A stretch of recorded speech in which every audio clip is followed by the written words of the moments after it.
How to use the voice changer on Instagram. In today's video, I'll show you how to use the voice changer on Instagram to make your voice messages or reels more fun and creative. If you're looking to add a unique twist to your voice on Instagram, this is the video for you, so let's dive right in. First things first, open Instagram. Swipe right to open the camera and simply browse through the effects. Scroll down and simply tap on browse effects.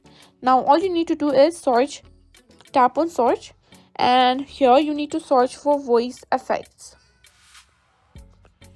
Here you'll be finding a voice effect filter. Simply tap on it.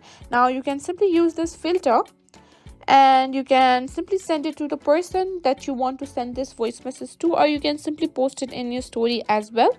And that's it. Now you know how to use a voice changer on Instagram to make your voice messages more exciting.